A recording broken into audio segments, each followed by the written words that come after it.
Привет. Меня зовут Sebastian. И я работаю в качестве евангелиста программного обеспечения. And actually, я учу русский, but not good enough to speak a full presentation there. So I continue with talking in English. I hope that's okay.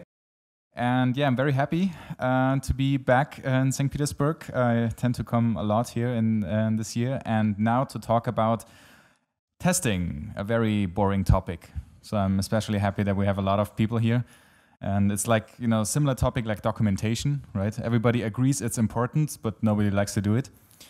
And today we're gonna look why a lot of people don't want to test, or why testing is something that it's still a little bit underused. It could still be improved in most of the projects, and we see how to tackle this.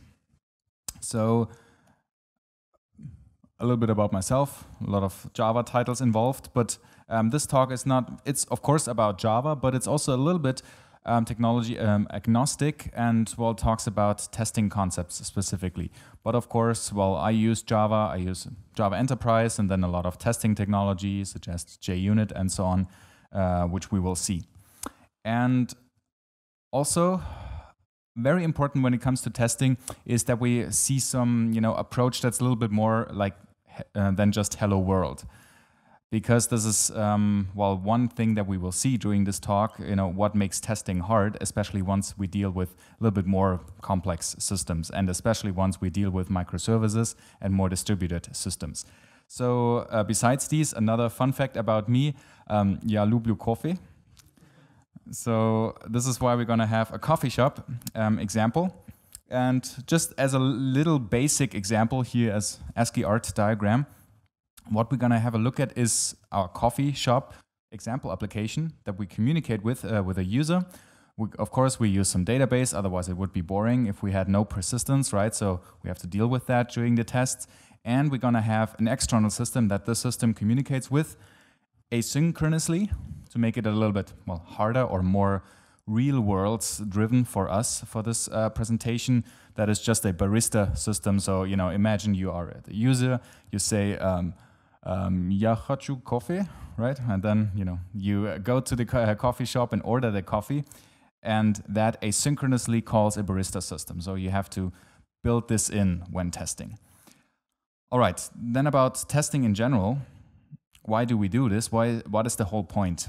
And that's already a very interesting thing, an important thing to think about. Why do we write tests? Well, maybe because the software architect told us so, right? Because the system coverage has to be more than 80% or whatever. Well, no. Well, we write tests in order to be sure that the whole thing will later on work in production. Sounds obvious, right? But if you think about it, and if you take that seriously, if you say, okay, if I have some software here, like my coffee shop, and if I run my tests, however they look like, afterwards I will be sure that the whole thing works. So that means I can just deploy it to production, right? Because, ideally, I can, right? Because if my tests are sufficient, if I fully test whether the whole thing works later on in production, I have the confidence that I can just deploy to a production system, and later on it will work. At least that's the idea. That should be the goal. Because if we have that, if that is the case, and later on we will talk a little bit about continuous delivery and pipelines like this, if that is the case, then we can just develop, run our test suite, however that looks like, and we are sure that the whole thing works later on in production. So that should be the goal. All right. Let's look at testing from a few perspectives, and especially about what makes it hard. And what I want to focus on is especially tests that are very interesting when we are in microservice world or in a more distributed environment, where we have to test our application in a full end-to-end way. And with an end-to-end way, there are many different names or ways how to describe tests, whether you call system tests, end-to-end tests, integration tests, acceptance tests. What I want to focus on first is system tests that test my application, that run in the same way like in production. So for example, you imagine you have this coffee shop application. So you want to test this application using the same input for example, using the HTTP boundaries if we have such, and then see whether it behaves from the outside as it should later on in production. So that's the goal of these type of tests. Then we have a look a little bit about unit tests and code level integration tests and all different forms, because all of these different forms come with different advantages and disadvantages, as we will see. But now let's go a little bit to the code. I have a few Java Maven projects here. This one is actually the most important one that we're going to have a look at, our coffee shop example application. I use Java Enterprise here, so this is deployed to an application server. But for, depends on the type of tests. For the system tests, so now for the end of the duration, I will call, acceptance end-to-end system tests as a synonym. So everything that tests my application from the outside. That it doesn't really matter which technology it is, right? Because my application could just, communicate using HTTP, and then it really doesn't matter, right? Let's have a quick look at the code. Who of you knows Java Enterprise and JAX-RS? Or who knows Spring REST controllers? Okay, so I will show, this is JAX-RS code, Java Enterprise. In Spring, very similar. If you have, a Spring application, then this would be something like add REST controller, and then you have add request mapping and things like that, right? Very similar developing a model. It's a what's the name? A declarative way of specifying how your application should behave, or how this REST resource should behave. And in Spring, this looks very similar. So we have an orders resource. That means we have, coffee orders, right? So later on, if we run this, then under, /orders, HTTP get/orders, we will get some coffee orders, ideally in JSON, right? So that means we can have some coffee orders, and of course, we can also create an order. So we create an order using some JSON structure. I will run this in a second. And then, this goes through the application. We have some business component here where we say, we have our coffee shop, and that, creates our order. So of course, we have to talk with the database. If you remember this diagram, you can imagine, okay, if we create some coffee order, it will be in the application, it will be persisted, and then later on, asynchronously, it will be updated to the external application. So for now, create order, this returns, then the user gets a successful response, and then later on, it uses some timer under the hood, it will update the orders accordingly, asynchronously. Okay, now how to test it in an end-to-end fashion. Imagine this is the application that is running there. And if we create this in this way, what we would do, we run our application, and then we test our scenarios using the same boundaries, the same mechanisms to connect to the application as if that was a production application, right? So for example, if we have HTTP, our REST resources, then we can connect to it in the same way. So it looks then a little bit like this. We have a system test that connects with our application, and the application, might use an external system that we have, our Barista service. This now might be mocked. So why is this interesting? Well, with tests, in all test scopes, you're always asking the question, what do I want to test? In a unit test, or depends what you define as unit test, if you have just one class, then you're testing this class, right? Everything else is mocked.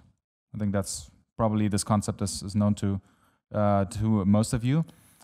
And we mock external concerns because we're only concerned of this class now. You do the same in these type of system tests. That means you want to test your application, the coffee shop application, and nothing else. Everything else is mocked away. You can argue whether or not you mock the database. It depends what is better for what you're trying to do. But typically you mock external systems. It has two advantages. First of all, you can be sure that if something is wrong in the Barista system, this doesn't affect your test. And second, you can validate whether this communication is correct, right? Whether the coffee shop system calls the external system in the correct way. And during the system test scenario, what you also do, you can, talk to this mock application, right? So basically what you do, you fire up your distributed environment using this coffee shop application, and you mock or simulate any external systems, and then you can control these external systems. Хорошо? Good so far? Okay, perfect. Then let's do this. What I typically do, I will advise clients in projects. I will show some code level tests later on, but at first, because I think it's very important a point, let's talk about these system tests. I have 2 projects here, or actually 3. One is a coffee shop application that we just saw. One is a barista application that's also here. That actually doesn't matter for us that much. And we have a separate coffee shop system test project. This is something I advise almost all the time.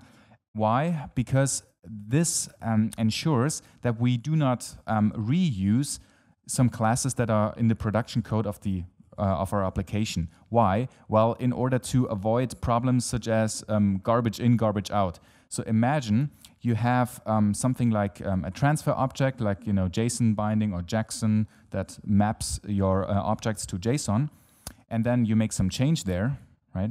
And then you reuse the same class in your system test. So that means your production code has been changed and the system test also has been changed. So these 2 match. Although you just changed the contract of your application, then you will not detect this change, which, well, we want to avoid. So basically, the system test project should be totally independent. And talking about technology again, it actually could be written in a totally different technology, right? If we talk with our application in HTTP, then a system test could even be, curl or Python or something else. I mean, it doesn't matter. If it's just HTTP, you can use whatever you like. Typically, it makes sense to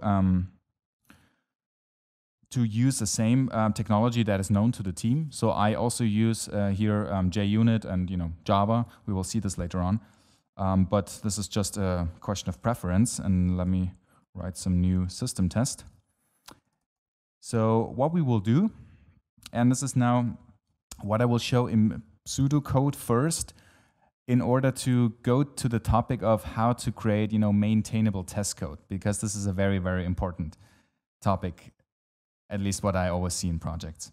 So imagine I have some test method here, and now imagine I want to test create coffee order from the outside of the system, right? So typically what I want to do, okay, I want to have the equivalent of, let's say, connect to the system, create a coffee order that would be an HTTP post to, let's say, something like / coffee shop and then / orders, right? And post, please, the following, well, JSON, let's say we have a coffee type. Actually, we have a look at it. Coffee type. I just defined this. Let's say this is the payload to create a request, and we have an origin. This is a coffee type bean origin, such as Colombia or any other exotic country, Ethiopia, or where all our coffee comes from. So in order to test this process, well, I now want to make this HTTP post, and then I say something like verify that it is status code 201 created or 200 okay or whatever you get, right? And then let's say, okay, now I want to see, now I just created that order using the information espresso, please create an espresso from Colombia. And now I want to be sure that this is also in the system, right?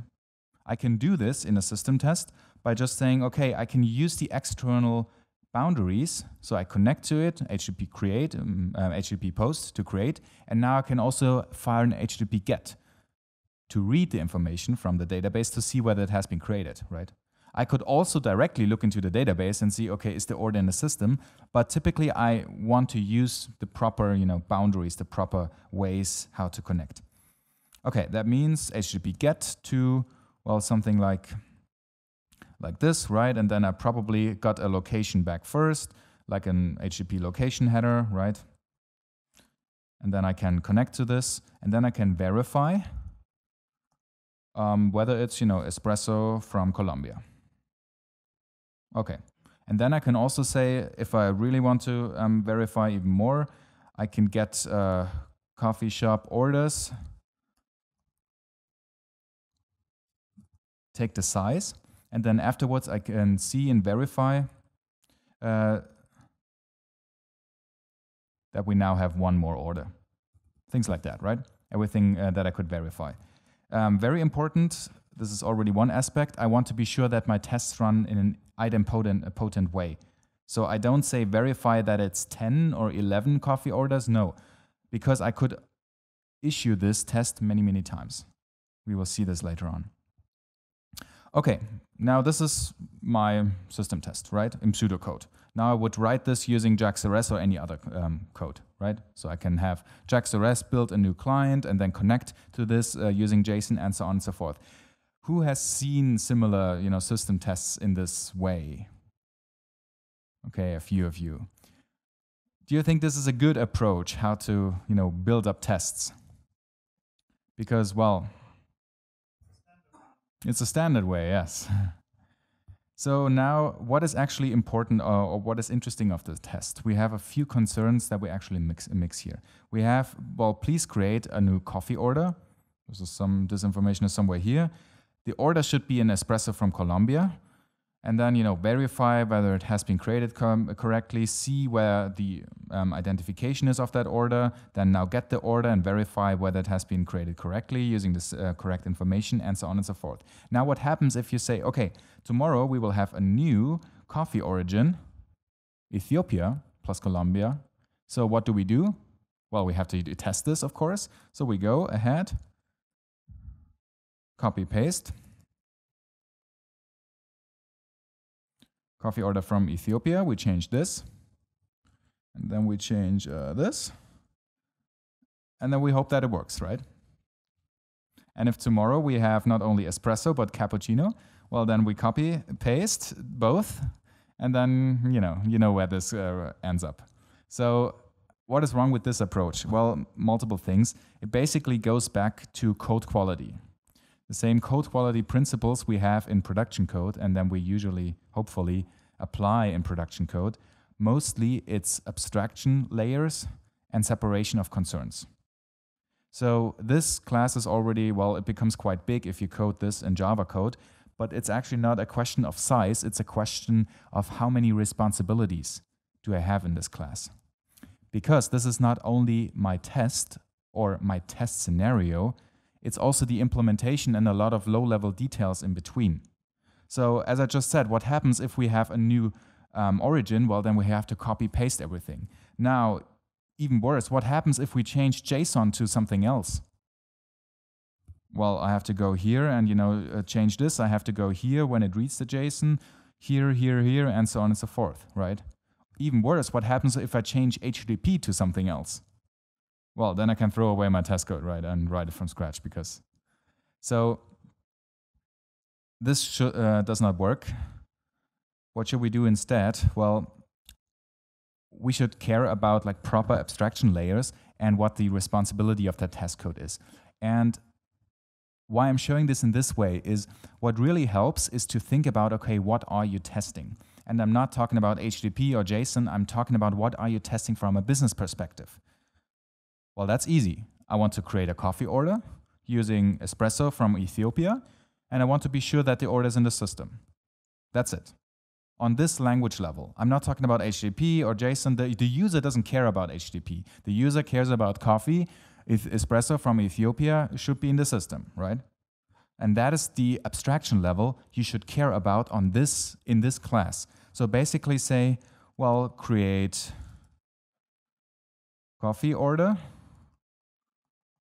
with espresso from Colombia or Ethiopia. And now verify order, or maybe, something like get identification, some might be a URL or however you identify an order, and then verify order with the ID exists, and something like, has Colombia, has origin equals Colombia and espresso. And that's it on this language level. And what you do then, well, you can create delegates that then will delegate how you implement, how you create a coffee order. And this should be true for all the time when we're coding, right? Coding principles that we usually care about on production code, but with test code, it's mostly not the case. But in test code, it's actually much, much more important. Because now what we can do, I can show you another example. is something that I already coded in Java. What we should do is we have a test class and then we define delegates. We literally delegate how to create a coffee order. So let's say we have a delegate for, and this is now part of the test code. I just made this up. I call it coffee order system. Now in my coffee order system, I write and define methods such as create coffee order. Coffee order system, create order. And with the order, I say new coffee order with espresso from Colombia. And then I say, okay, please create the order. Then what I get is, well, in this case, a URI. One kind of identifier might even be a string or something where I can identify the order. And then, well, later on, I go back to the system and say, okay, now give me an order and then verify, and this is now test code. This is now part of the system test scenario. Verify whether it has, well, it's basically equal to that order I created, whether it has espresso from Colombia. And then also verify, check the size, whether it's now, one more order, things like this. So this is the abstraction level that you should care about. Now, how is it implemented? Well, I don't care on this level, right? Because now if you define your tests like this, it's very easy. First of all, it's very readable. You see, okay, what is this testing? Create, verify, order. Well, get the orders to save the orders, create an order with this, call create order, then compare it and check the size. Readable. You don't have any HTTP noise in between. Now, how is it implemented? Well, I can have a look at the delegate. So this uses, that's just a question of choice. I use JAX REST and HTTP client stuff here. I could use whatever technology I want. How to do this? Well, it maps some JSON and so on and so forth in order to create an order. I see it can already verify things if I want to verify something on a lower level, while I'm not interested in on that high level. So if I say, please verify that it's HTTP successful, some successful family status code, whatever. So this is a responsibility of this delegate, not of the other one. Because on this test case, you don't care about HTTP. You don't care about JSON. And it's important that you don't leak these abstractions. So you don't want to have leaky abstractions. You're just relying on an order. This is a very simplified version of my coffee order. The other order of my production code looks much more complex. It has, JPA mapping for database, and it has like proper types and enums and things like this. My system test can be simpler. So this is also another reason why I want to keep them separate. In a system test, I can say, well, on my test scenario, I don't care, just say string, because I send it over HTTP anyway. That's fine. So this is why I want to keep them separate, and then use it in this way. Much more readable, and it's also much easier if you communicate with testers in the team, because the testers define test cases in a similar way on the same abstraction level. They not necessarily talk about HTTP and JSON. They say, please create the coffee order with this information and then verify whether it has been handled in this way, and so on and so forth. Fine so far? Questions or anything? Okay. Let's have a little bit more complex example if we use the other system. Because now then you actually see the benefit that it's really helpful to go with this approach and to craft proper abstraction layers. If we now want to have the Barista system, basically we want this scenario that we say, okay, we create a coffee order, then the order is in the system. Now, what we want to do, we want to be sure that this connection works, that my application at some point, sooner or later, sends this information to the Barista system, right? Well, how do we test this? It basically has to be done asynchronously. So, well, how do we test it? We set up a mock application, and then we instruct the mock by controlling, well, how it has to react, right? So we create a coffee order, and then we wait until my system sends this asynchronously to the external system, to the Barista mock that has been configured. Hey, you're now about to receive this order. Please respond appropriately. And then tell me your response, how you have been called, whether it's correct. So basically how you can do this, and you already see now this example with the properly crafted abstractions. You say, okay, Create order, check status update. Create an order and check whether the update has been whether the status has been updated correctly, right? You create the coffee order and then it will be prepared, and then later on at some point the barista finishes the order, right? And things like that. So you say create the coffee order, okay, then it's in the system. And now instruct the barista system. We will see in a second how we do this. This is the mock. Please answer for the following order, that is the ID identification, with preparing state. In other words, the next time you receive a request for this order, say, okay, now we're preparing this order. It's just a status update mechanism. Then we get the order, and then what we say, well, wait for process and get. Basically, we are waiting until the external system, the mock, has been called with this. So that is basically the only way how to test such an asynchronous approach. And I can show you this in the code, what we do. Well, we basically have to loop and wait. There isn't, that's the best approach to say, okay, we define a timeout, we wait for whatever 60 seconds, and in this time we expect to be called in this way, right? And what this barista system is, well, it connects to its actually WireMock system. So that's again an implementation detail. I use WireMock because it's, well, it works, it's easily accessible, has a Java API. It's basically an HTTP mock server. You can define any HTTP responses that you would like. Our application communicates with the mock. It thinks it communicates with the actual backend. For the application, there is no difference. And then we can control and see, well, whether the mock has been called correctly. So we say response JSON and answer for order. Then we say, hey, dear mock server, the next time you will be called, this is the URL, whatever, using this URL, using our order ID, then please respond appropriately. Okay. And when I say now, later on, wait for invocation, then we do a similar thing on the opposite side. We tell the mock, please tell us whether you already have been called with this order ID, with our order, and the appropriate status that should have been sent from the coffee order system. And then it says, well, it works, or it says, well, it hasn't happened within the timeout. Okay, and that's basically it. You use the same idea to abstract away all this information. So now imagine if I would write this test in the same way like I just did.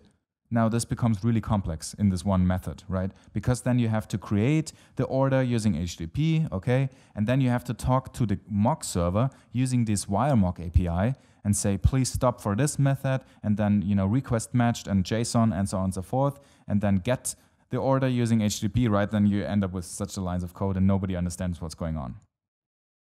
So this is very important, especially to get maintainable code. Okay. Let's run this example now to finally see something in action. I have a way Docker prepare. I'll run this. I will talk about that in a second a little bit, but let's first show you an example that works. What I do, I build my application. This is now using a Maven approach and then building the whole thing while using Docker. I'll talk about containers in a second. And now I run my system test environment here using 3 Docker containers. So what I do, I build up this scenario using 3 Docker containers. Why 3? Well, 1 for the coffee shop application, 1 for the database, and 1 for not the barista system, but in this case, WireMock, a mock server, right? So I have basically 3 Docker containers running, a WireMock, then a Postgres in my case, and my coffee shop application. And then later on, I can see that the coffee shop application has been starting up. It's creating all the database tables. So it's connecting to the database and so on and so forth. And then what we can do, well, we can connect to it using, in this case, curl. And for example, the application is coffee shop, and that is called resources orders. So we can, well, get the coffee orders, and now that's an empty JSON array. So, well, that's empty. But what I want to do now, I want to fire up my system test using the IDE, for example. So what I call this method create verify order, and now it's green, it works. Okay, let's see what it did. Oh, that looks good. It created a coffee order in my system. Okay. Now, let's call the other method that's a little bit more interesting because it does a few things. It creates the coffee order. It also talks to my Barista wire mock server, and then, well, it waits and expects that the whole process works. Now, this test runs slower, 8 seconds. Why? Well, that's due to the fact that we have internally a timer that actually processes all of our unfinished orders every 2 seconds. So we're waiting for our application to process. We're basically waiting for this asynchronous approach, right? Now what we can do, and this is now the beauty of this approach, we can actually fire up a test, this is now the simple test, many times, and test our application. So what I'm doing here, I'm firing up this system test environment locally using 3 Docker containers or how many applications you have, and then I can constantly fire up my tests, my idempotent tests, and test my system. The nice story about this approach is, and I will talk about other code level scopes in a second, that using this system test approach, it's very quick to execute the tests. I don't have to start up an embedded application or some simulated environment each and every time, right? Because my application keeps running.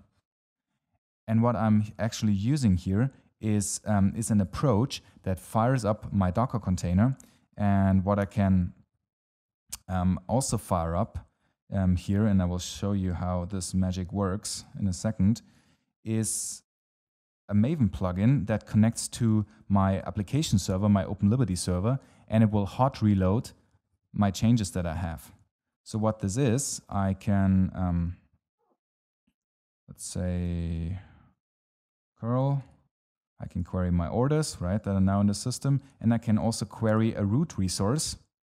I created some, hypermedia example to say, hey, here you can find the orders, here you can create some order some coffee. And now what I want to do is I want to change my code. So this is creating all this hypermedia stuff. Let's say I want to add some hello world, right? What it then does, it recompiles and changes the classes on the fly, and it changes my running application. So this is now a hot reload approach that watches for file changes in my source code. It changes the application that's running here and immediately updates everything. So the nice story is that my system test environment is already up and running, so it's super quick to develop something, to change something locally in the code, and then, well, rerun your system tests, right? So I just changed, I added this hello world. It's super fast because it doesn't restart the whole application server, it just hot reloads.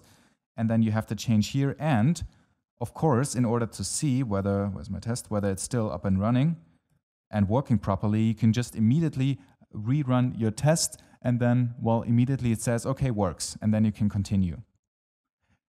So that is also a very important part, and I will come back to that later. How to build up very effective development workflows. How to make sure that the turnaround time becomes very fast. Because this is one of the biggest issues I see with testing, is that, well, a poor choice of test scope make our build and the turnaround time very slow. Quick poll, how long does it take for you to run a full build of the project, including integration tests? More than a minute? Oh God, more than 5 minutes? Oh God, I stopped asking. Who runs this in less than 10 seconds? This should be the ideal. And while you're developing, well, it should be even faster. Why? Developers get distracted. So if you think about a solution, you want to write some code, and now you make a change, and now you have to wait even 10 seconds. For me, that's too long. Now imagine you have to wait a minute, 5 minutes, even longer, until you get the feedback of whether everything that you just did works. Well, this is too slow. There are different type of test scope that you can build up, and of course, this is just one example. We can talk a little bit later how to tackle different solutions. But the default way of running your application and developing your application locally should be as fast as, changing something, waiting 1-2 seconds for the change to happen, and then you can try it out manually, or ideally you can refire your system test or just your test, and that will just verify that everything works. And again, this verifies on a system test level. So it already makes sure that the HTTP handling will work correctly, that your JSON is properly mapped, and so on and so forth. It's not just a code level test. We'll come to code level tests because they're simpler in a second. So this is, I believe, just a very nice approach to say, okay, we changed something in our code. This is not a very basic change, but you get the idea. And once that is reloaded, you immediately see the change. We can say hello world, or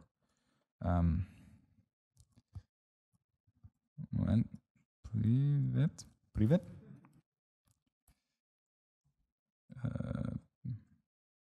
Peter? Da? And that gets changed as well. And then you reflect, once that is compiled, then you see the change here.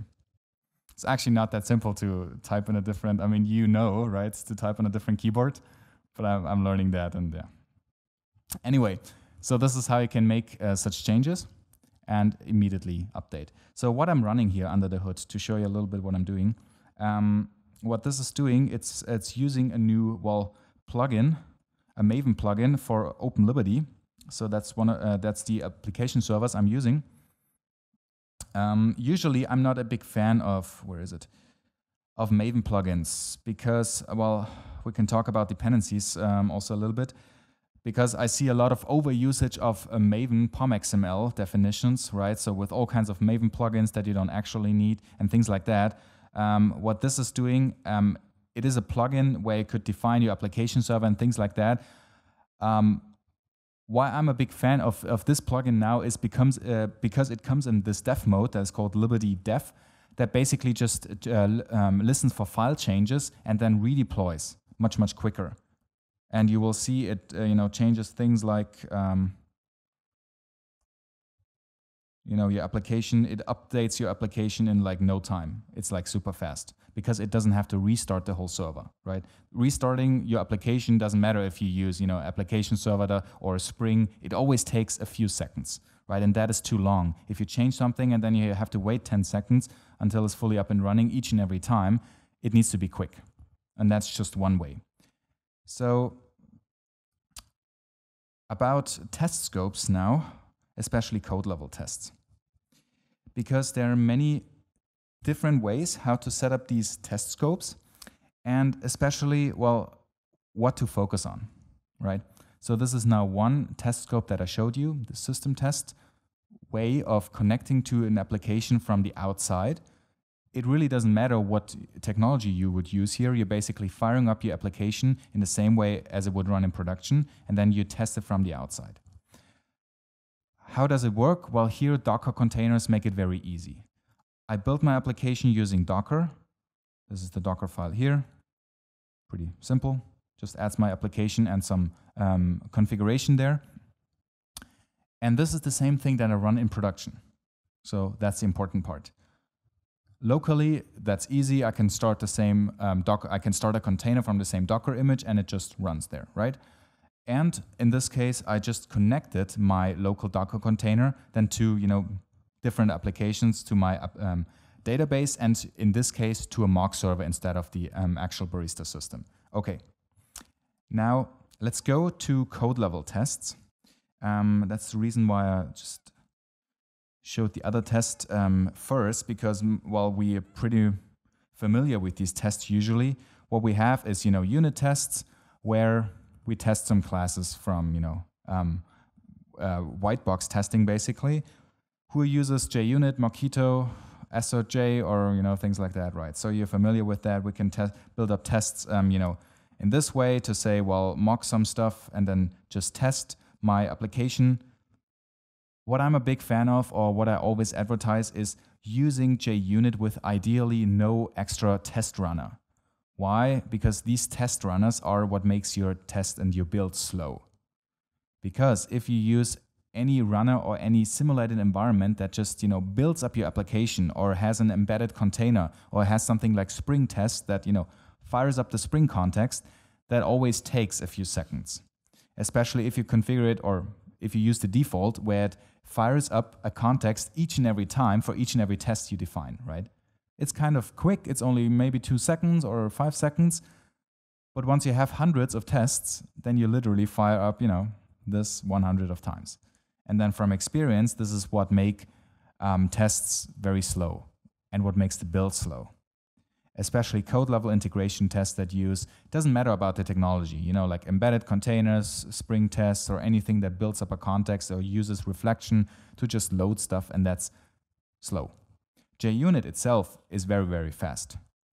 Like initially you build up some JUnit context, like half a second, and then you can run literally hundreds of tests in no time, in a few milliseconds. So that is really, really fast. And this is what I would focus on. So for unit tests or any code level test technology, I advise to use plain JUnit, JUnit 4 or JUnit 5 that just executes quickly.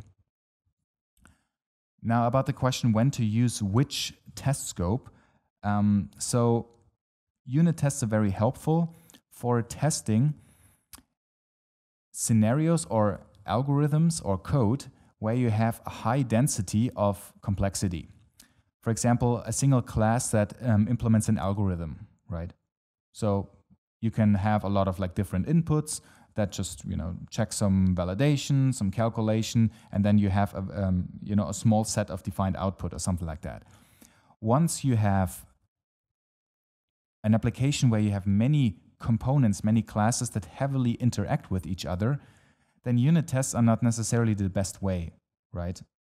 Why? Well, because you have to wire up all these components and mock a lot of things. And if you would define a unit test for each and every class, then you test this, this wiring up, you mock away all the other components. And what happens if you do some refactoring? Yeah. You throw away your test cases, right? Because nobody's going to fix that. It just takes way too long to refactor all your tests. And that is a shortcoming of these type of unit tests. So, well, I don't say I'm not a big fan of unit tests. It really depends what you're doing.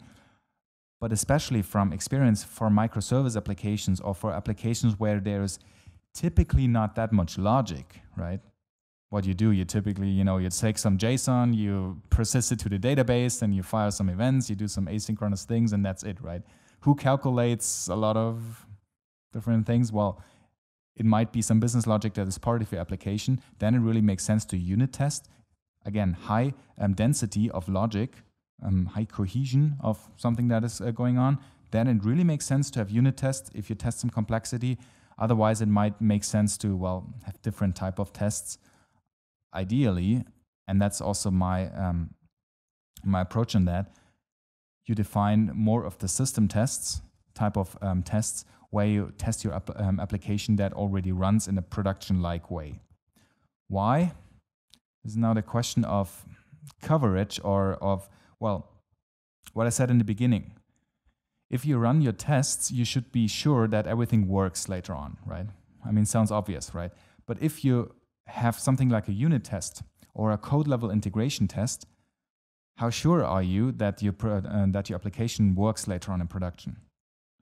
Well, not much or not necessarily much, because you have some change to production. It's not, you never run the application in the same way like it would run later on in production if you have some simulated environment. If you fire up a Spring test, it does a lot of things, right? It can mock your MVC controllers and things like that, or you can simulate your JAX-RS components, but it's not exactly the same. For example, your JSON mapping might be slightly different if you use a different version of a mapping, if you reconfigure your runtime, and if anything, is just different to the test environment that you're working with, well, then you have not the full verification. And I claim that you need this full verification in such a similar way before you can safely deploy to production, right? Otherwise, you cannot implement a full pipeline where you go from the beginning to the end and just deploy automatically once your tests run. So that is my approach on this. Do you have any questions for this so far now? because then yeah.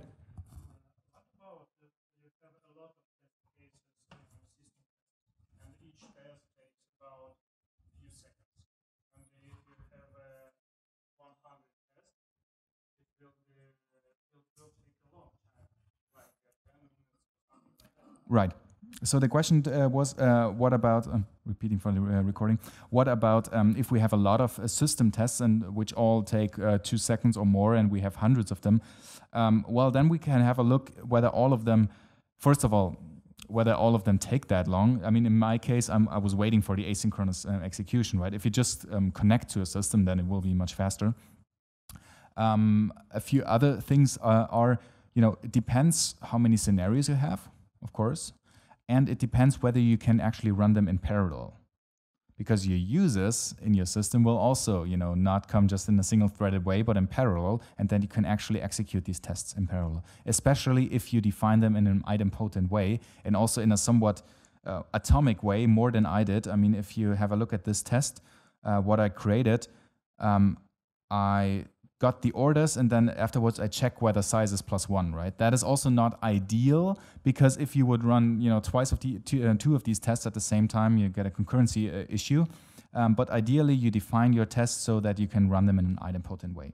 Then you can run them in parallel, because that's also what your users would do. Then you're much faster. But of course, it depends what you're doing. If you have a scenario where you're actively waiting, or where it's so complex that you have to do it, one after another, well, that's just then part of your business logic. But I claim there's no alternative, right? Because what will be the alternative to not test it? Because if you have a lot of these complex scenarios, then, well, I claim you have to test it. And it's still faster to test it in this way. Why?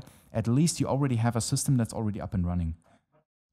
Maybe test only independent test right. for integration between the two servers. But all logic behind will be tested by unit test or by integration test inside.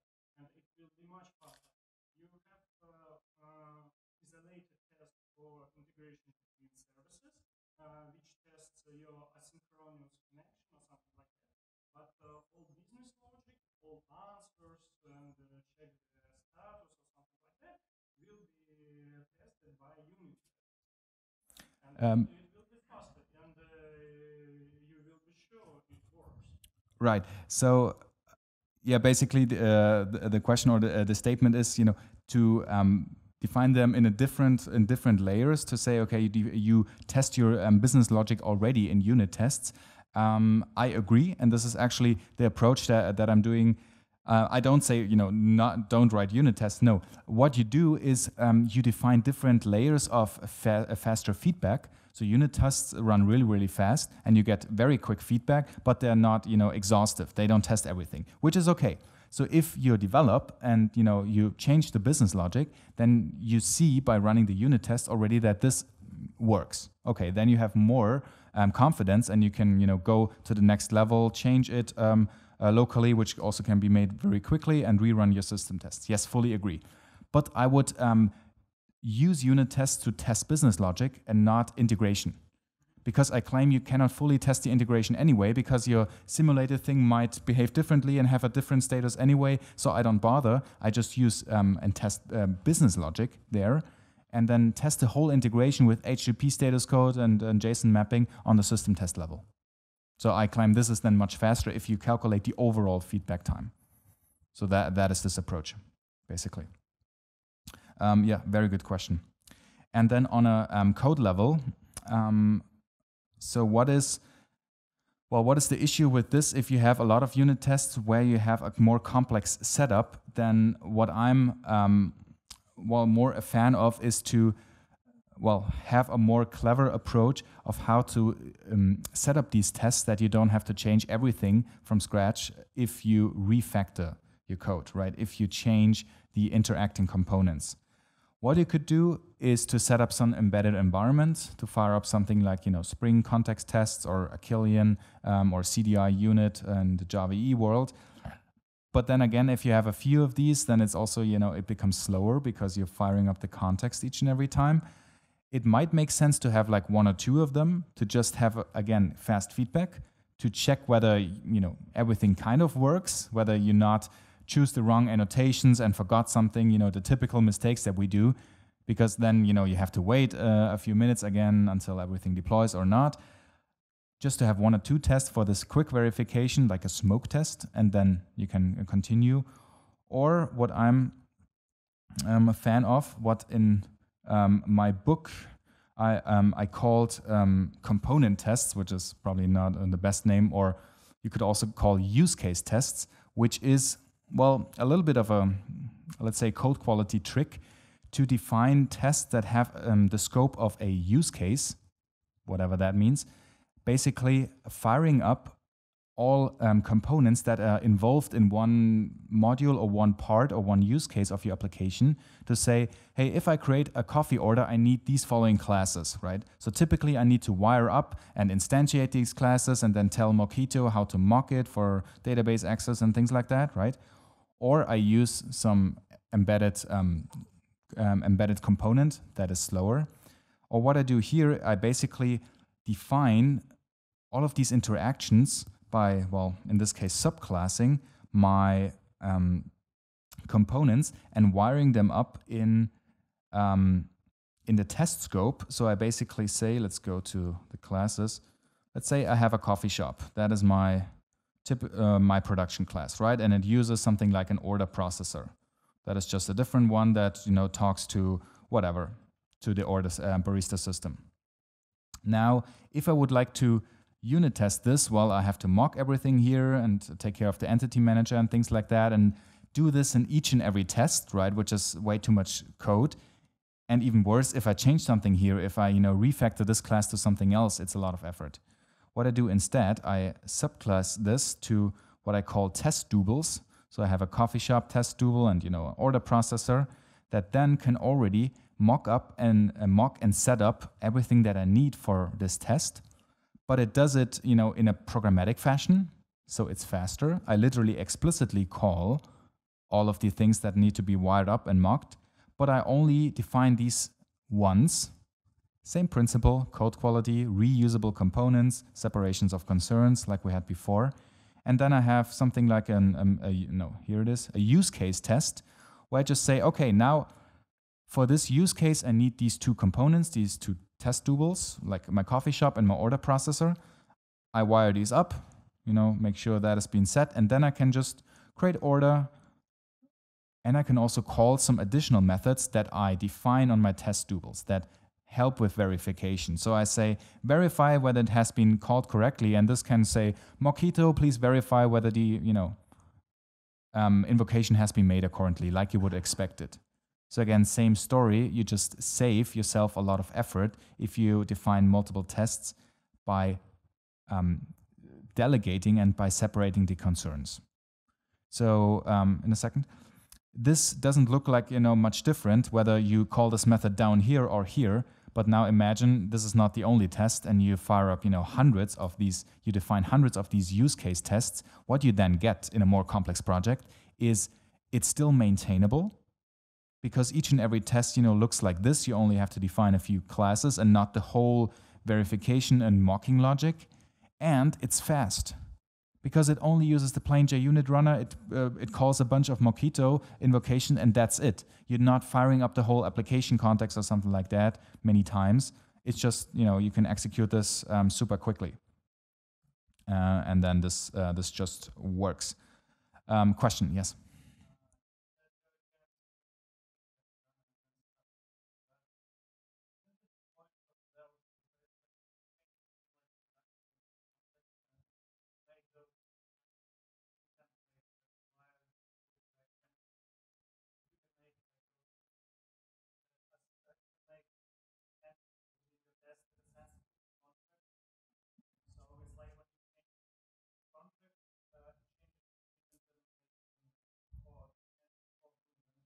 Uh-huh.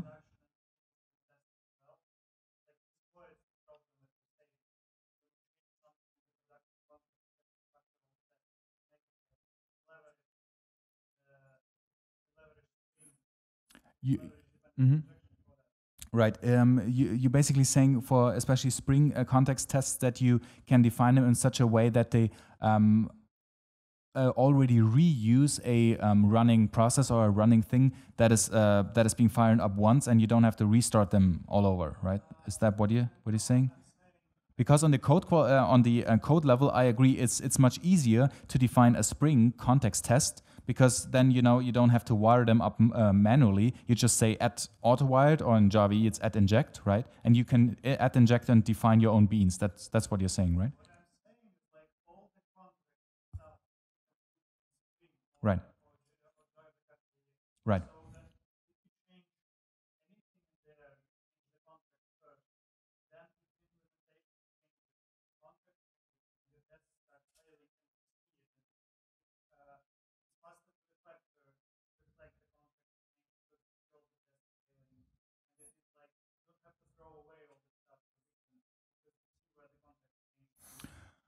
Right.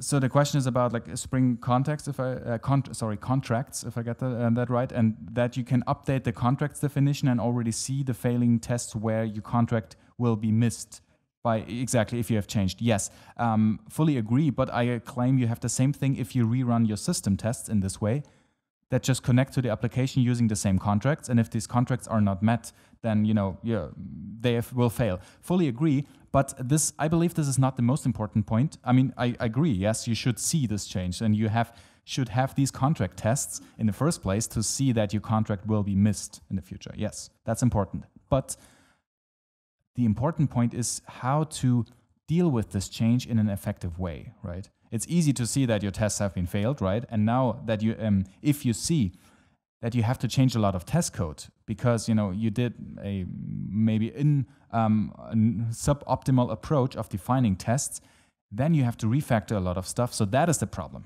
At least from my experience, it's typically not a big issue to detect that something is failing. If you have proper testing, you see, okay, something is red. But then typically what is the biggest issue from my experience to not have maintainable tests is you change something, you're aware of the change, you maybe broke the contract or whatever, and then you have like hundreds of tests that are now failing. And how to do that refactoring, that big change of now we have to, let's say, refactor all these tests that fail because not the test is failing, but because the wiring up is now different. And that is the big issue. And that is one approach, how you can deal with that in a little bit more effective way, because here then, again, you use separation of concerns, so then the wiring up logic has to be changed only in this component. And the other ones use, the abstraction, basically. So that's the approach, that's the idea of this on now a code level. So these are code level tests that can be executed quickly. I personally call them use case tests, so I try to come up with that name. But in general, it's again just another code quality trick or technique to make this a little bit more maintainable.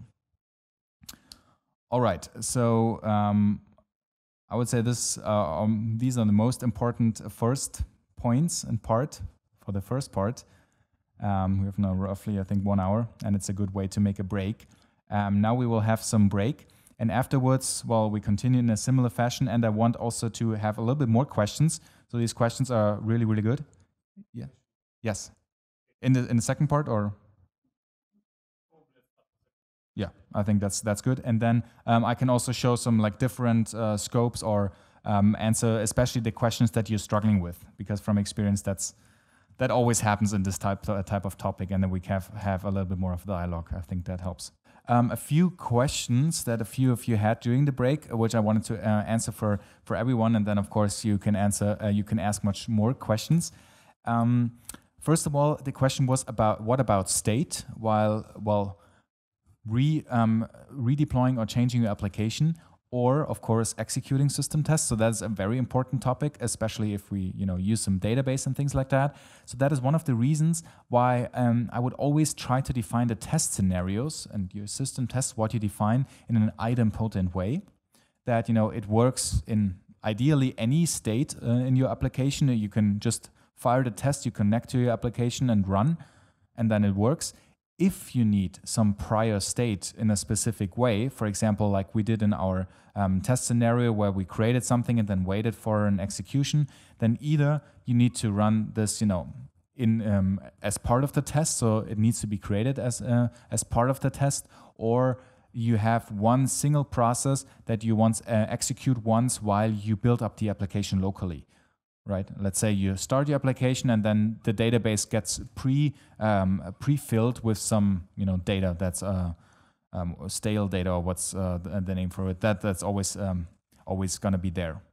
So basically, you have to well define in your system test process where your state needs to be injected, depending on whether it's state that needs to be there always in your application or for that specific test scenario each and every time. But it's an important thing to keep in mind, and especially ideally you have your system tests or your tests in general as idempotent as possible. So if they don't need to rely on any prior state, then you should not. Then you should define them in a way, like don't rely on some fixed numbers, but calculate them on the fly or depending on the state and things like that. That's an important thing to keep in mind. What else was, few of you asked about this feature that I used, like this Scalability development. So what it does, it uses this plugin, like Liberty Maven Plugin, in some snapshot version for now. So what this does locally, again, it just fires up an application server in a specific development mode where it watches for file changes and then can redeploy and hot reload stuff. It sounds like this violates what I said before, that you should test the same thing that runs in production. So if you have a process running that changes things on the fly in your server, then of course you're violating the fact that this is not the same as in production, because if I change some code here, then you just changed a class. But it's like a trade-off that locally, just for development purposes, I can reload and I can have changes much faster. And then in my overall continuous delivery pipeline, there must be a way how or where I then again start up my whole application, built from scratch, built using the same Docker images, start it up and then verify it in the same way. So that I can be sure that in this Liberty plugin there was not some glitch that came in. Might be the case, but then it's very, very rarely. So then again, I still save time. So it's just like a trade-off. How this works or what it does under the hood, why it's so fast, is that it watches for file changes and that it only changes individual Java class files. So it recompiles classes to class files and it puts them into a specific directory, and then the application server, the class loader, will just swap this particular class, throw away the application context, and basically restart this application. This is what we've seen here, which is just way, way faster than restarting the whole server from scratch. So this is basically the whole idea about it. If you're interested in that, I will share all the information later on, but I created actually last week or so just a video explaining this Liberty dev mode. If you're using Java Enterprise and if you use OpenLiberty, this application server is based on WebSphere Liberty, but don't worry, it has nothing to do with the old WebSphere nobody wants to use. It's an open source project and very innovative and super fast in starting and deploying, as you've seen. If you use enterprise Java, microprofile, things like that, I think a very interesting technology. And yes, that's about this. One last thing about test technology that I want to basically state. So what I was using, and I said that a little bit when I said about test scopes and component tests or simulated environments, I use as plain technology for testing as possible.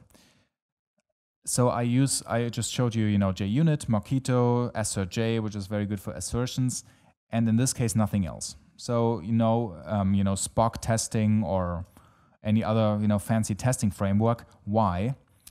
In my eyes, it's much, much more important to care about test code quality, like these abstraction layers and separations of concerns, rather than defining some test technology that might help you in like one test class that you define by defining your test scenario, right? So this is where I believe it's very important to apply these approaches or try these approaches in real-world projects, because if you attend, as I see it, a lot of conference presentations, and then someone presents, let's say, Spock testing or some fancy test technology, you see the difference.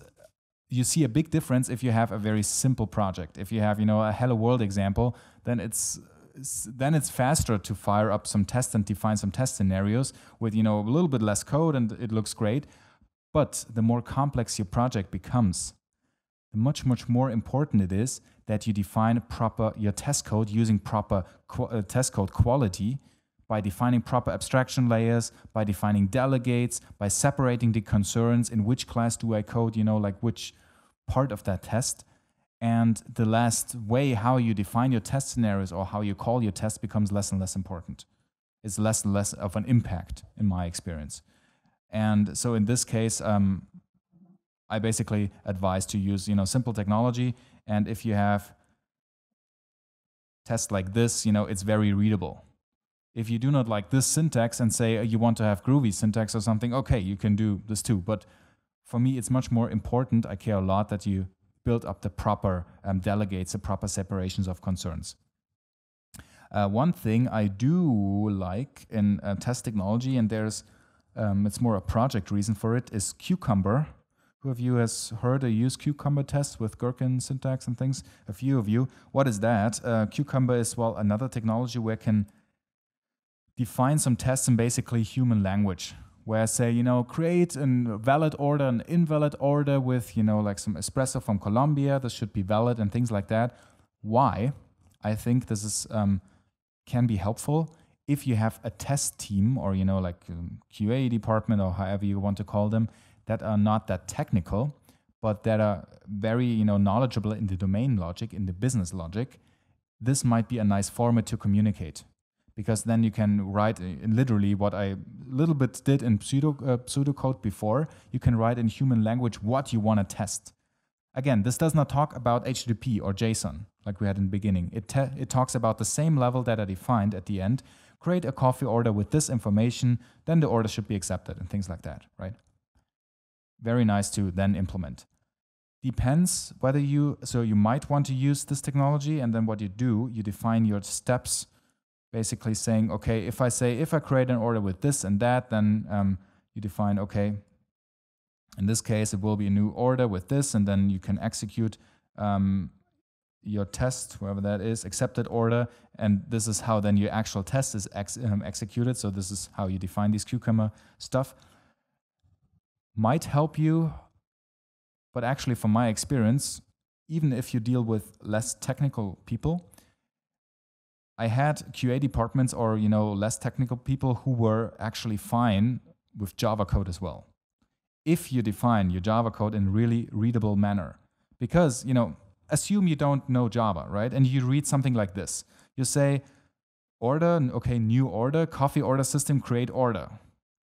Well, what is this going to do? It's probably creating an order. And if you know about the domain, if you know what an order is, and if you know, hey, I know what espresso is and I know what Colombia is, then you just can figure it out that it's probably creating an order, right? And then you can say, oh, verify that the order is in the system. And then, as a logic thinker, you can say, oh, probably if I change this to cappuccino, then it now creates a cappuccino order, right? Things like that. So I had people who were also fine with this. So this is just important.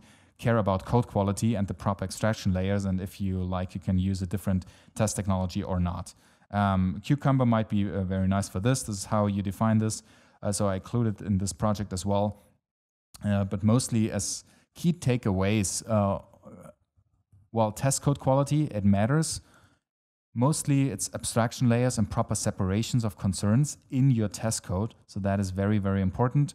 And then basically you craft reusable components, whether it's on a system level, a system test level, or more on a what I called use case test level, or in general just care about that test code quality, and then your tests will be way more maintainable.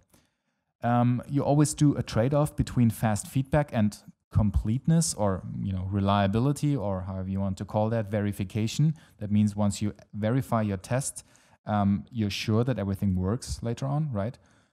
That we do this on purpose, so we have multiple stages if you want. Some that just run fast and give us very, very quick feedback, and some that take a little bit longer, but then you're sure that everything works.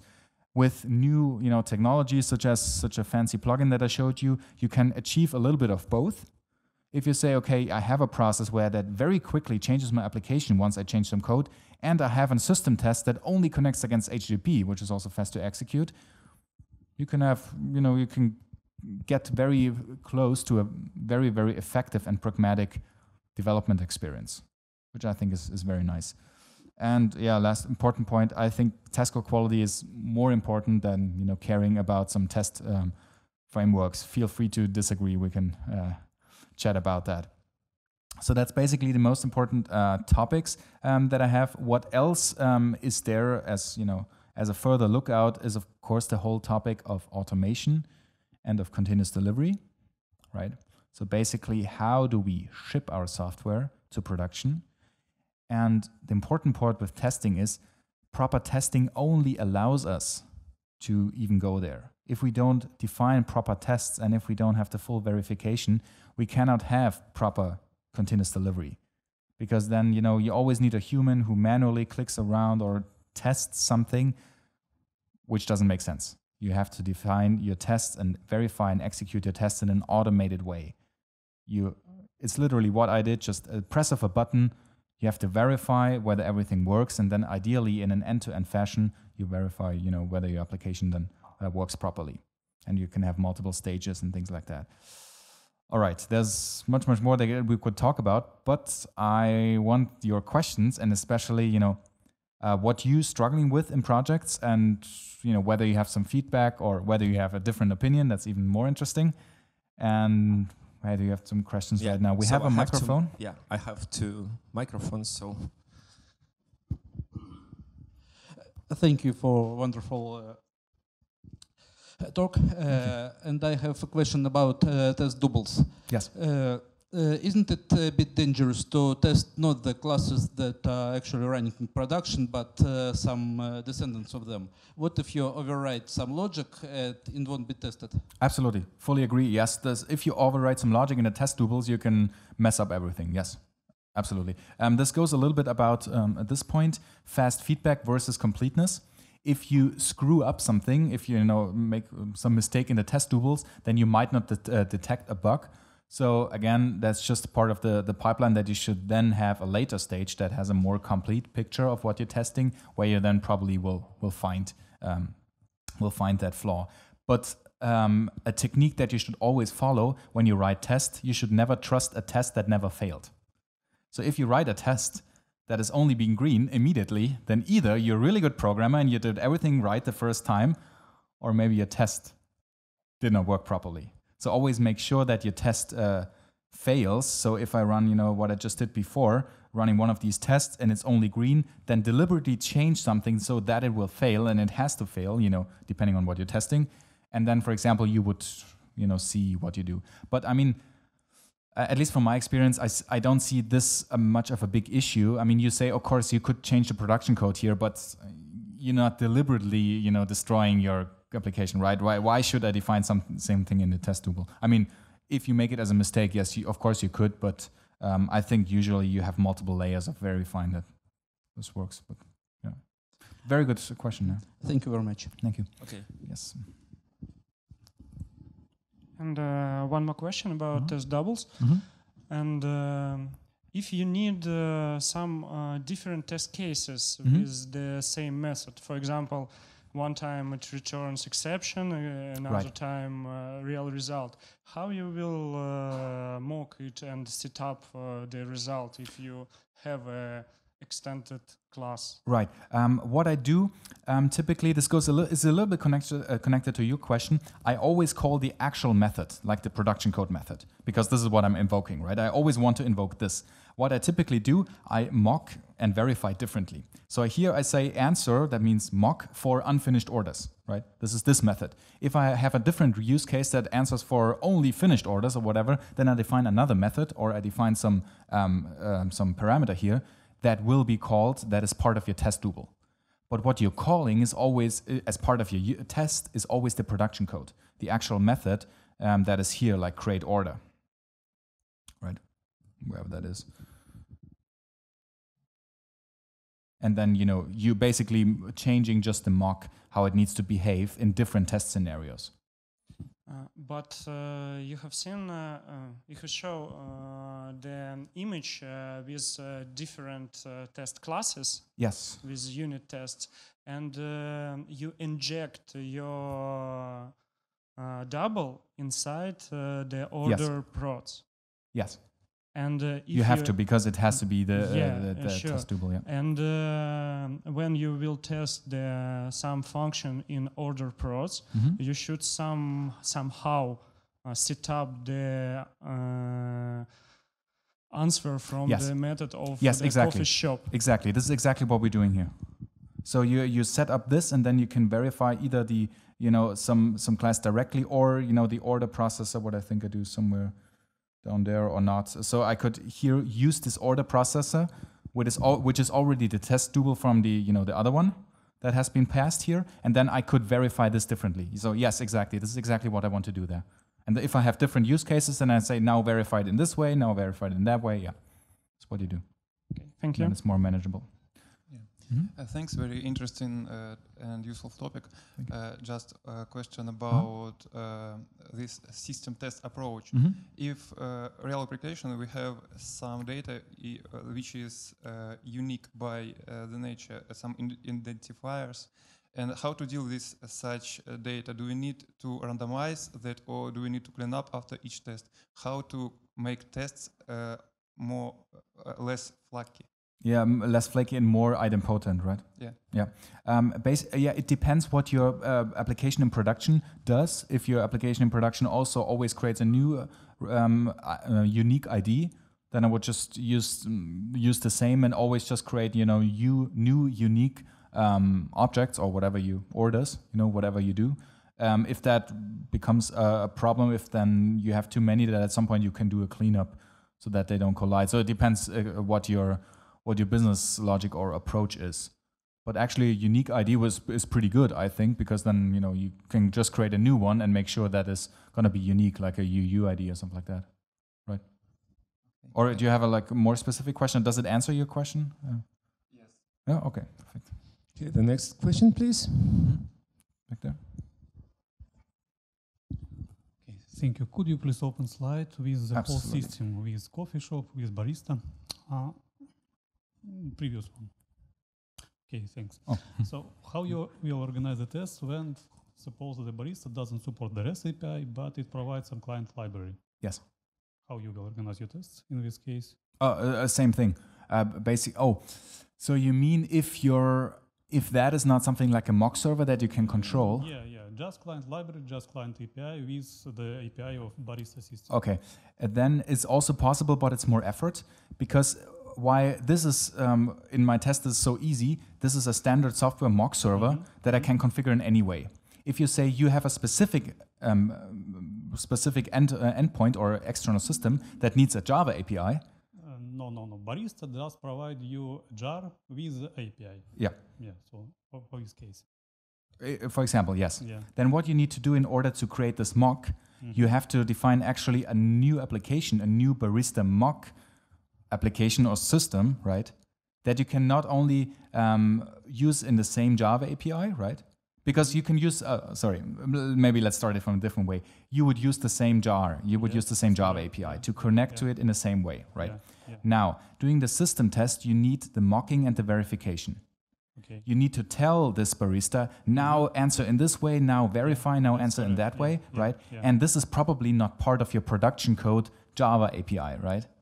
Probably, depends what your colleagues will offer you, but probably not, right? So what in the worst case you have to do is to write an own application that is basically just a mock application that has your Java API, and responds to it, and also has a admin control Java API that the mock server uses now. Okay, fine. And second question is about, so you also demonstrate the approach when you run the database in container. Right. So what about the case when your production database is not, okay, it's standard database, but it's not support the standard operation system. For example, this is DB2 for ZOS. How you will organize your test in this case? Yes, so ideally, what we've done a lot is just, which is also not the ideal word, but if you have like a database technology that is not easily containerizable, or you have to have like a different setup, or it's even whatever Windows system that cannot be run anywhere or something, then what we did is using basically a JPA JDBC approach to use a different database that just hopefully acts in the same way, which is again a trade-off for your system test environment, right? Because then you use a different database technology, which first of all is a bad thing because you have something that doesn't behave in the exact very way. But what you do, same trade-off of saying, okay, you get faster feedback by building this up in your system test environment, which might work for 99% of the cases, so it's good enough. And what you need then in your continuous deployment approach is to have another proper system test or integration test, or unit testing, not unit test, but staging environment that has the same database technology like in production, where you rerun the same thing using the same technology, not on your system but somewhere else, just to get the full verification. Yeah. Okay. Does it answer your question? I mean, it's not ideal, but you need it, right? This answered on my question, but I think there is more effective approach. Okay. So, for example, okay, you're using DB2 for the test, so it's not easily to have this database, but of course you have staging environment. So your unit test, you just write the standard integration tests that will be run under the failsafe plugin. Yeah, but in this test, you just provide the persistence XML that's sets against this real production staging database. Staging environment, and that's it. So your test will be run against the production-like database, and it's more easy to have it. It is easier to set up during local development, but I would not do this on a continuous delivery approach. Why? Because this is exactly where you get flaky tests from experience. If you connect this is the reason why I want to mock everything here, or at least have something that also is under my control and runs locally.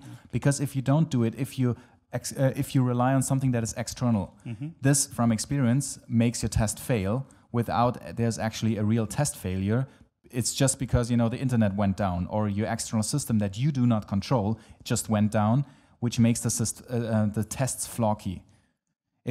It depends, if your database is super reliable and 99.9% is always there, if it's not really flaky and making problems, then it could be a nice trade-off, like you say. It could be a way to deal with this, but from experience, I try to avoid this. Okay, so if I follow your way, so in this case, I think it makes sense to use the DB2, but for Linux container for the Linux units. Yes. Yeah. If there is a Docker container, then it's easy, because then it's better to set up locally. Yes. Yeah. Okay, thank you. Perfect, thank you. Alexei, you had a... Yeah, what I actually want to add, I'm not sure it's everybody... Please use the microphone. What is flaky tests? Probably. Oh, yeah. Right, good point. What are flaky tests? Flaky tests are... one of the worst case of tests, when you run a test and sometimes it's green and sometimes it's red without having some proper changes, or without actually the business logic being the fault of the failing tests. This is typically the tests when you have, this is typically the case when you rely on anything that is external to your actual logic, to the actual code that is executing. For example, external systems that might or might not be available. Something like an internet you call to whatever, some other system. Or it might be some random generated data where it's a bad example because you should not do this then, or should not rely on these. But this might be the case, or even times or time zones. If your integration test CI server runs in a different time zone, have you tried? Than your development laptop and things like that. And everything that is just external that might change, and might change the behavior of the execution.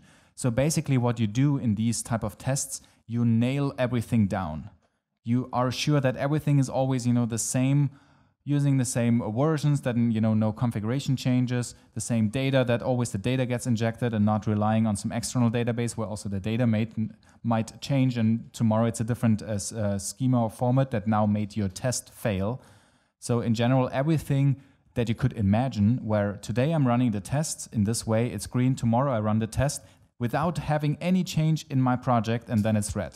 Then you have a flaky test, because then anything external to my actual project has just been changed, which is bad. Thank you. Yeah, thanks. Okay, Good pointer. Yeah, hi. So at the beginning you said that the main purpose of the system tests is basically to be sure that system will run on production. But I don't quite get it. How can you be sure if you're using mocks for external systems? Yeah, yes and no. The point of the system test is that not the whole system, but that your application, this part of the system, works in the same way like it will in production, because the idea is that you run this in the same way, including all configuration. But yes, I agree, the mock is not the same. So in order to have a full end-to-end integration, and this really depends now on your system, on whatever you do. Maybe you use some payment system, and you should not even call this during your test phase. Depends. But what you should do is define then another stage as part of your CI/CD pipeline that then runs the same scenarios, the same tests, or depends, against a system where all of these are then the actual applications. Because then you might detect different type of errors, but I believe the system tests are needed anyway. Why? Because if you have some error in your overly set up environment, you might not know, was it now the case or the failure, the fault of this barista system, or is it now the fault of the coffee shop, right? So it's basically a different stage where you test just the coffee shop application. That's what the system test is about. All right, thanks. Yeah, thank you. It's like you define what is your perimeter. Exactly. And mock all the things outside. Same way like all the other test scope, you always define what to test and you mock away everything else. Thank you. Can I ask one question about some testing which is behind your talk today? So let's imagine that the system tests you just described worked fine and are all green. Mm-hmm. And for example, all the unit tests also are green. Mm-hmm. So in a general way, what do you think will be required to actually say that, for example, this code is production ready? Basically, what I just said on a more end-to-end level, to include the same tests, like the same scenarios, against a system where you actually have a proper coffee shop and a proper barista. And this might or might not make sense, because let's say you have an actual barista, then you end up with 200 coffee every time deploy. It depends how your barista system reacts, but that would be the ideal way, because then you deploy the actual thing that you would run in production, and there's no change. It's the same thing like production. And then you can deploy. And that would be all. I mean, if you ask me about test scopes, there are many things that you can test when you talk about performance tests or other type of regression tests, things like PI tests that are mutation testing and things like that. You can define as many tests as you are creative as part of your test suite. But this is a very good approach to test, all of the business logic, everything that your application should do in production, and then you can iterate from there. So let's say you have a lot of, performance regression issues because you're dealing with some, highly critical performance stuff, right? Then what I would do in this case is go with that approach in a production system, and then iterate from it to see, okay, if something fails tomorrow, just make sure, okay, what was the cause of this failure? And then you write a test for it. So then, that this will not happen again in the future. So it might be a performance-related thing, it might be something completely else, different, right? But this makes sure that your system becomes more and more stable, more and more bulletproof, right? Because you define more tests, and since you run them in an automated way, and hopefully in a very effective, that it's fast to execute it, it's not a big deal to define more and more. But you will never have the same bug twice in this case. Yeah, absolutely. I would agree with that. I would probably add scalability here, because in many situations I have seen, and specifically for recent years, when a lot of systems are going for scalability, and especially the data-related scalability, you will almost never can replicate the data scale at any of your testing environments, in both local and staging or whatever. Yes. And after you have done all that functional testing, and I would agree that this stack would probably provide you with a very well level of insurance everything which goes around data and scalability and performance, should be tested independently. Yes, fully agree. And there's one more point to add to that. If you define your tests in a way that you really separate, the test logic from the implementation, then you can reuse that very easily to say, okay, now I have a lot of idempotent system tests. Now let's fire up 10 of them in parallel and see if it still works, right? To have these type of concurrency issues and data consistency and things like that. Or I define a performance test where I use the same test scenarios and just run them, using Gatling or some technology where I run the same thing with a different driver or different implementation. You rerun the same test scenarios, you only have to define them once, and then you can reuse them for different purposes. Yeah, exactly. Thank you. Thank you very much. I have two small questions. First, about Cucumber. I used to see a lot of test data. For example, your example, if you write a lot of coffee like this and coffee like this, and after some time you have a lot of test data which are deorganized. It's put everywhere in Java classes or interfaces or everywhere. And I've seen a way to store test data as test table in Cucumber. So, do you have any other options to store any test data? It's just a question. It's just a way you doing this. You mean this? Yeah, like this. Yes, yeah, like true. this. So that's a different way to define Cucumber tests. So this is one Cucumber test where you're more explicit. Depends on what makes sense. Or you can have some parameters.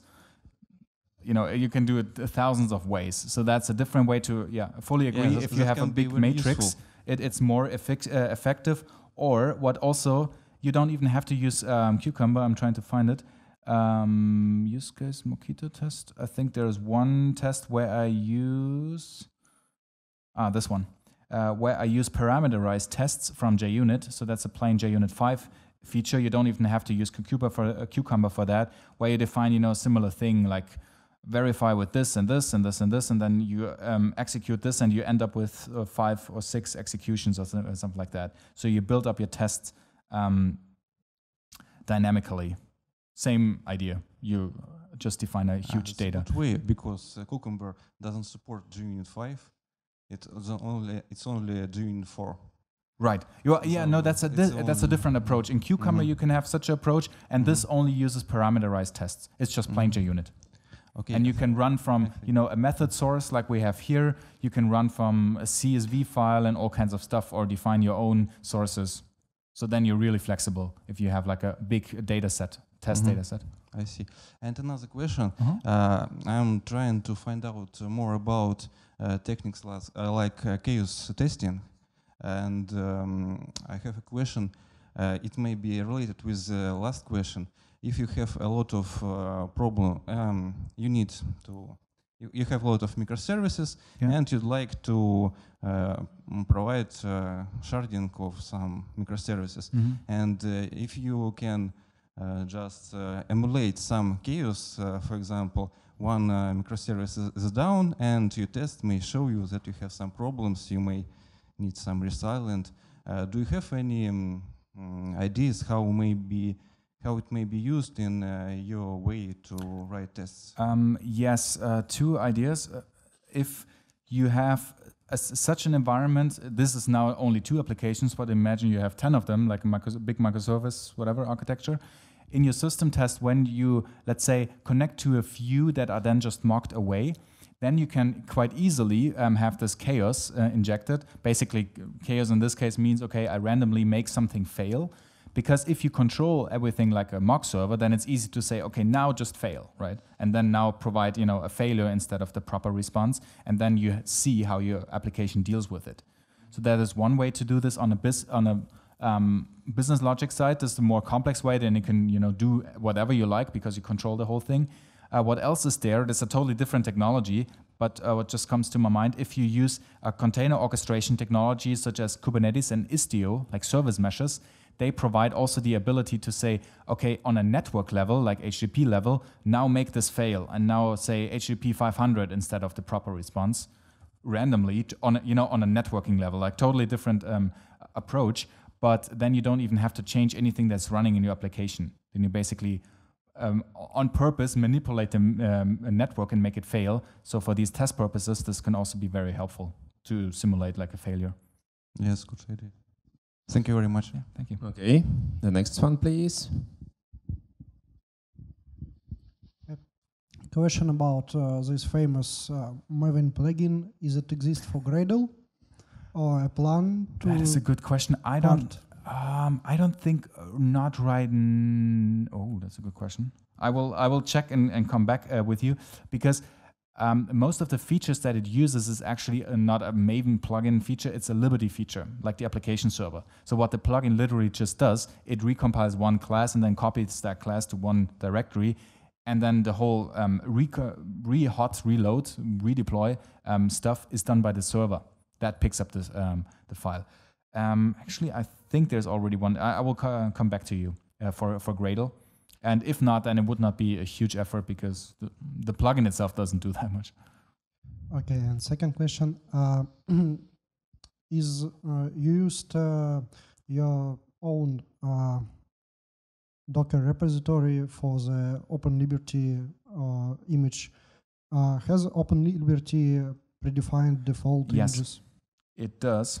What I'm using here, a Docker file, is something that is just a little bit optimized, because it already comes with what you can see, Java and the Postgres driver that I just added here. So I don't, I save another line of code here where I would add this jar for Postgres, right? What you can do instead is not using this, but using from what is called Open Liberty, and then, for example, Java 8, Java 12. That's the name of the official equivalent image so the official Docker image from Open Liberty that you can use as well. Yeah. Or you build your own. Like typically in enterprises, you build your own stuff anyway and then redistribute that. Thank you. Thank you. Okay, the next question, please. One. So in the beginning of the talk, you started 3 Docker containers, right? Containers, right? What it was? These three systems: coffee shop, the database, and the mock server. So in a real life, these mock servers would may be the Barista System. Dozens of the services. So how do you manage it in a real life? Yes. Do you run it manually or using some secret Jakarta technology? No, what I would do, no, that's a very good question. What I would do in this case, and this depends a lot how your runtime how your server is the wrong way, how your production environment looks like, how you run this stuff. So typically you don't do a Docker run in production, right? You use things like Kubernetes or some proper orchestration or some proper way how to orchestrate. Why do I use the same thing? Can I use the same approach? And that's actually a feature. I think the class is called Barista.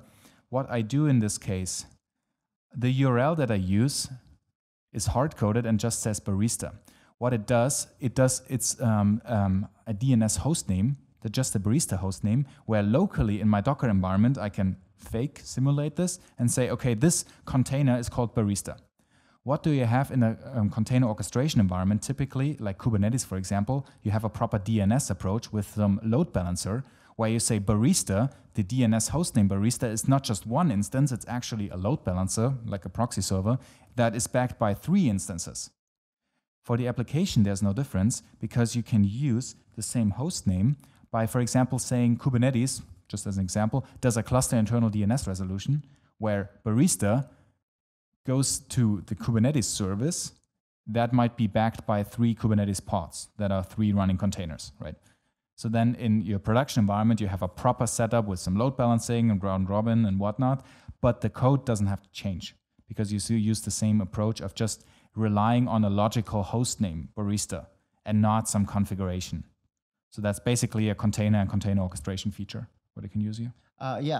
Is it valid approach to code all the things into a test itself and use like test containers or something? Yes. Yeah. A lot of I know a lot of people that use test containers. I personally am not the biggest fan of binding the test lifecycle to your test class, to your test execution. Why? if you have, well, test containers, actually the project right now is working from some approach that you fire up your tests and your test containers once and you can reuse them.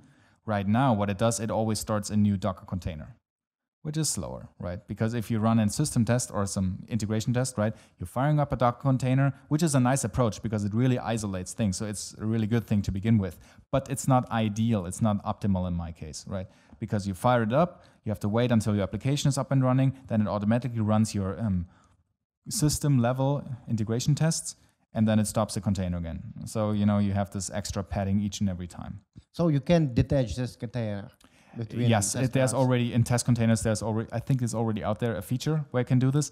But in my case, it just makes more sense to decouple altogether the test lifecycle to the test environment lifecycle, because then you're really free to do whatever you like. You know, you can use this fancy Liberty plugin where you just hot reload stuff and then you rerun your tests because they are not bounded, or you use just a plain Docker approach, start it up once in the morning and let it running all day, and it's just, you know, running and you testing all together, or, you know, use some bash scripts to fire up whatever you like. You just decouple.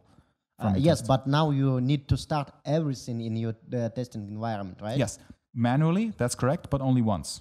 If you set it, or, you know, it depends what you're doing. But I separate just that lifecycle from this lifecycle to be more flexible. And then I can reuse my system tests for what I just said, like performance tests or something else, because the system test scenarios are only these tests that I define here. Where do we have them? I think here. No, that's a different one. That we define here. And then I can, you know, fire them against any system I like by just reconfiguring this one to a different URL, or, you know. So really you can move all the services to a different server other than your laptop. Yes. So what I can do then is say, hey, I don't want to have local host here, but I want to have the same stuff using a Kubernetes cluster that runs somewhere. I can use the same test. I can even define some whatever system property, reconnect that to a different system, rerun the same test, don't change anything, because the test is not bound to a lifecycle. It doesn't start up anything, actually. Okay. Okay. And the next question, please.